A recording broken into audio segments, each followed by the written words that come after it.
What the heck are 1099 forms, and do you have to send them to anyone who made over $600 from you? The answer depends on how you paid them and what type of business they are. I'll go through all of this in today's video so you can tackle this oh so fun business task with confidence.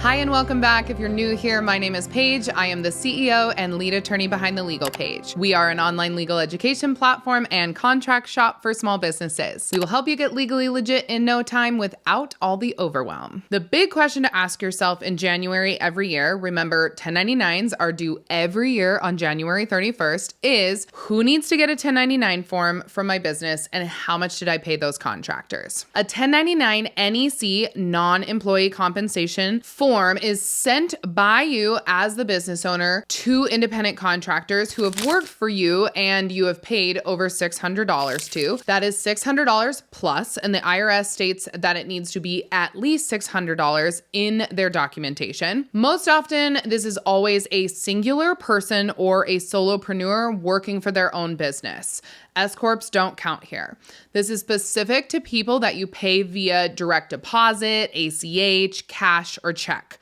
Remember, if you pay them through an online payment platform like PayPal or Stripe or Square, or you paid them online just through a credit card or a debit card with another payment portal, you do not need to send them a 1099, and I'll get to this in a bit. So how do you know if you need to send your independent contractors a 1099? Well, first, get a W-9 form from them right away when you sign an agreement to work together. If they are a sole proprietor or an LLC, usually you will need to send them a 1099 if you do pay them that over $600 in a calendar year.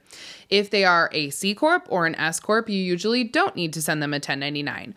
But all of this is laid out in that W-9 form that you collect from them. I suggest you do this right away because it can be a big pain in the ass if you try to get tons of W-9s back from contractors in January every single year when you need to file those 1099s that exact same month by January 31st. The contractors also need to be paid more than $600. I know I keep going over this, but you need good accounting. So you need a system to keep track of this. Use QuickBooks or find yourself a really good bookkeeper. I have a link below this video to my most recommended bookkeepers that work specifically with online business owners like yourself. And now a big change came in 2012 when 1099K forms came into play. So in the Housing and Economic Recovery Act of 2008, a new requirement was laid out for banks and credit card merchants to report payments to the IRS.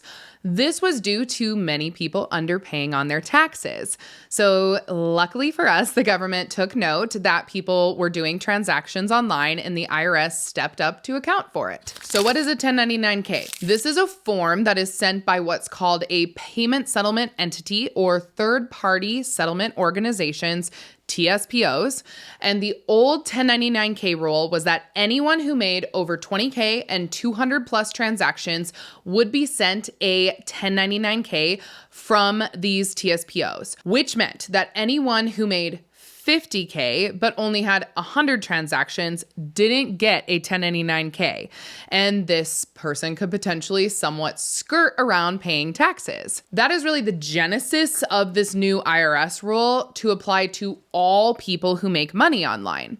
The government wants and needs our money. Now, the new rule under the American Rescue Plan of 2021 changed the reporting threshold for a blanket. Anyone who makes over $600 on that platform gets a 1099K. Now, this was delayed implementation until January 1st, 2024, so for the 2023 business year, and then it was delayed again in 2023, which said, no, we're not going to do this until your 2025 taxes, so for the 2024 reporting year. Really, the IRS is just trying to catch more people in this reporting group now, but these TSPOs are really expected to send out hundreds of thousands, if not millions more 1099Ks. And that is what's taking a while to implement because they have to send out so many, which is why the IRS pushed it out a year. And you never know, it could be pushed out another year. So just keep note of that. So which platforms are included in this? PayPal, Stripe, Square, Venmo, Etsy, Airbnb, Vrbo,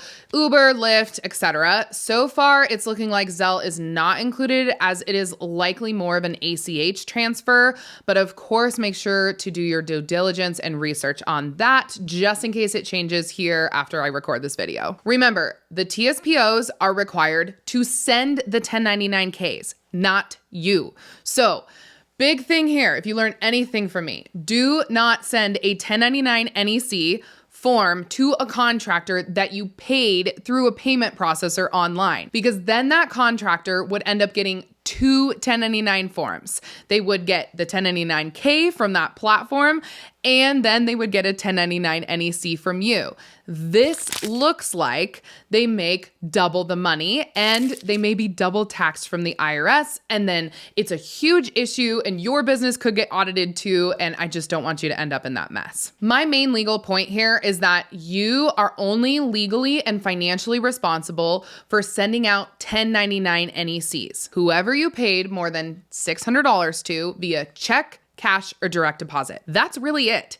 Otherwise, the payment platforms are now on their own and are liable to send the contractors that you work with 1099K forms. Some people like to pay contractors only through payment platforms in order to avoid any 1099 NEC form filing obligations. Honestly, this is kind of a good idea, but also I get it that sometimes it's nice to work with contractors and set them up on direct deposit or pay via check in order to avoid some online payment fees. But it's really up to you what you want to do. I pay contractors via direct deposit, and I also pay some through payment processors online. Oh, and one last quick legal tip. Don't use Venmo for business transactions. You can use Venmo Business, but don't use your personal Venmo for any contractor payments because you will probably get audited, my friend. That's the entire reason why Venmo Business exists, so that they, as a platform, are liable for that 1099K form to be sent out.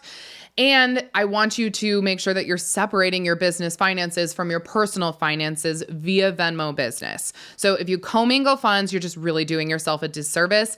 And now you're liable for 1099 NEC forms that you may or may not actually know about. Hopefully you learned a little bit about the difference between a 1099 NEC form and a 1099K form in this video.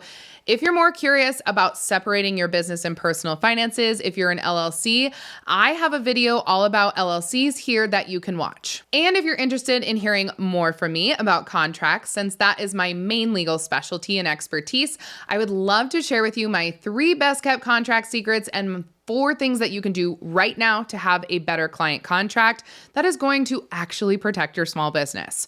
So head over to my free legal class at contractclass.com to learn more. I will see you there. Thanks so much for tuning in, and I hope to see you in the next video.